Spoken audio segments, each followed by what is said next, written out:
Salut à tous et bienvenue dans cette vidéo où nous allons décortiquer les différentes, les différents frais auxquels vous pourriez faire face au cas où vous serez sélectionné pour la DV Loterie. On se retrouve juste après l'introduction.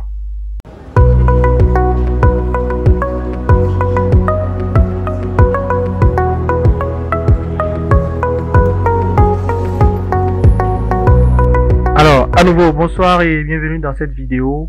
Comme nous l'avons dit dans l'introduction, si vous êtes sélectionné pour la DV Loterie, c'est que vous aurez à faire face à un certain nombre de frais. Alors, sans plus tarder, nous allons rentrer dans le vif du sujet et découvrir ces différents frais.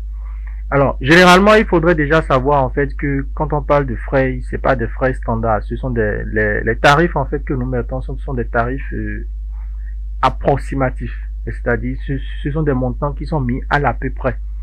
Et déjà, comme vous pouvez le voir, nous avons la désignation, nous avons dit le prix selon le fait que la personne soit célibataire, c'est-à-dire seule, le prix selon que la personne soit en couple, ou le prix selon que la personne soit en couple avec 2 enfants. Donc, en fonction de votre cas, il suffira juste d'adapter les différents tarifs. Alors, sans plus tarder, nous allons commencer. Le premier document dont vous aurez besoin, en fait, c'est le passeport, parce que sans passeport, vous ne pouvez pas voyager. Selon le pays dans lequel vous vous trouvez, le passeport varie tourne autour de 30 000 francs. Pourquoi est-ce que nous avons mis 40 000 francs? Nous avons mis un montant estimatif.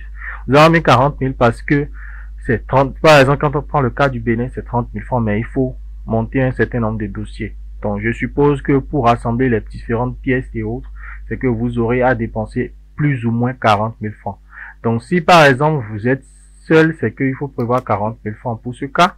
Si vous êtes en couple, 80 000, ainsi de suite. Alors, juste après cela, si vous êtes doté, si vous avez un diplôme, c'est-à-dire le bac, par exemple, il va falloir fournir en fait les frais du, prévoir les frais de diplôme, l'attestation du bac ou des autres diplômes que vous avez. Et dans ce cas, nous avons fait une estimation, vu que c'est la personne principale en fait qui aura fourni ce document, c'est que là, les frais, nous avons mis un forfait de 20 000. Ensuite, les frais de traduction de documents. Quand on parle des documents là, il est beaucoup plus question de l'acte de naissance et d'autres diplômes. Selon le pays dans lequel vous vous trouvez, vous aurez à traduire l'acte de naissance et peut-être le diplôme.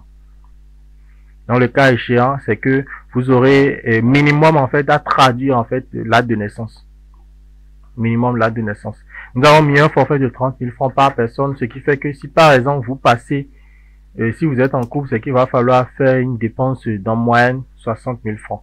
Ainsi de suite selon le statut pour lequel vous avez postulé.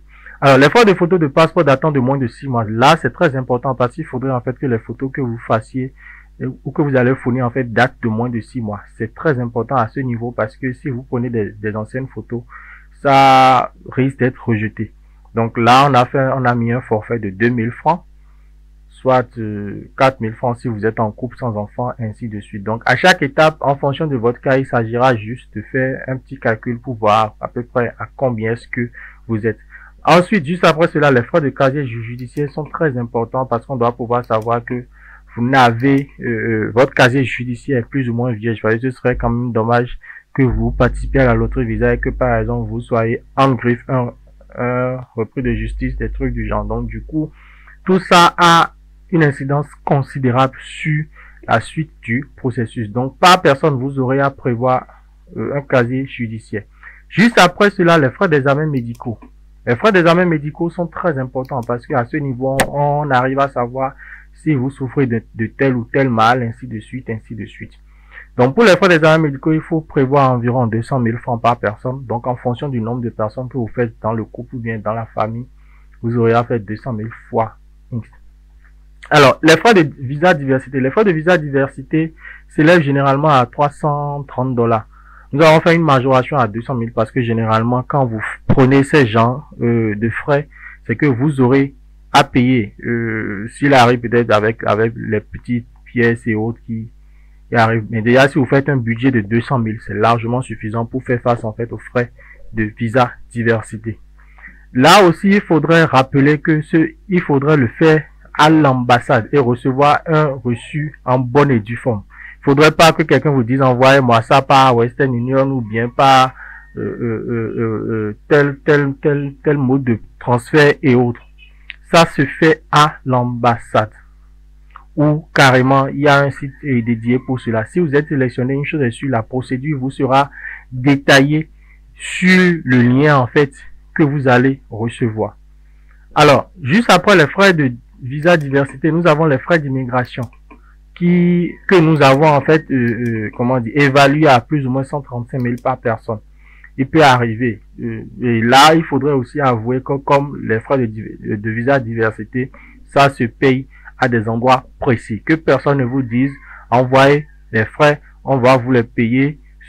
Même si ces personnes, en fait, vous les payent, il faudrait vraiment vous assurer, avant d'envoyer de telles sommes à des gens, il faudrait vous assurer que ce soit une des personnes de confiance et que réellement à la fin, vous puissiez avoir un reçu qui prouve que vous avez, que le paiement a bel et bien été fait. C'est très important. Je répète, c'est très important. Maintenant, il faudrait avouer que, par exemple, si vous aurez à faire le paiement, comment dire, par voie électronique, des frais peuvent s'appliquer.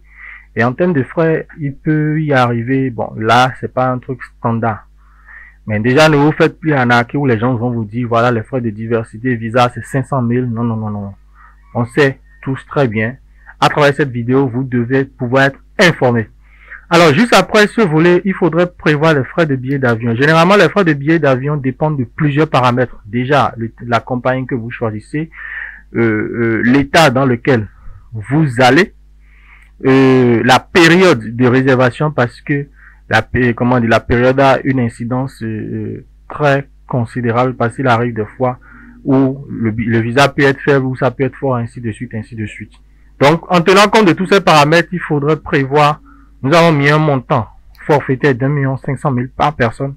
Donc, si par exemple vous êtes X, c'est qu'il va falloir faire les 1 500 000 fois X. Alors, les frais de transport terrestre, vous aurez à vous déplacer pour aller faire ci, pour aller faire ça, ainsi de suite. Ça aussi, il faudra le prendre en compte. Là, nous l'avons.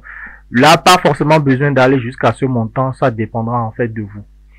Et il faudrait, pour finir, nous allons en fait vous rappeler que les frais que nous avons mentionnés ici ne prennent pas en compte les frais d'hébergement, d'installation là-bas, ainsi de suite. Ces frais qui quand même peuvent être pris en charge par votre garant ou par, celui en fait qui vous accueille aux États-Unis. Et peut-être qu'après vous allez le lui rembourser. Ça dépendra en fait de comment est-ce que la politique est mise en place. Et pour finir, en fait, si nous faisons un petit calcul, c'est qu'on se retrouve à plus ou moins 2 millions, je dirais 2 250 000 si vous êtes seul, sans compter, en moyenne, sans compter les autres frais. Maintenant, s'il arrive qu'à certains moments où il y a certaines pièces qui sont là, vous les avez déjà, c'est que bon, vous n'êtes plus obligé en fait de les fournir. Par exemple, si vous avez déjà un passeport, c'est que là, vous êtes déjà dispensé de ces frais, tout ça, tout ça.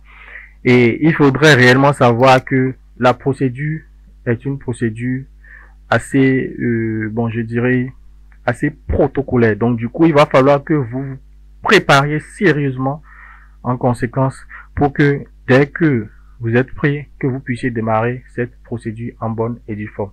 Si vous avez aimé cette vidéo, n'oubliez pas de vous abonner, d'aimer, de nous laisser un pouce bleu, de vous abonner au besoin pour ne plus rien rater. Sur ce, merci et à très bientôt. Ciao, ciao!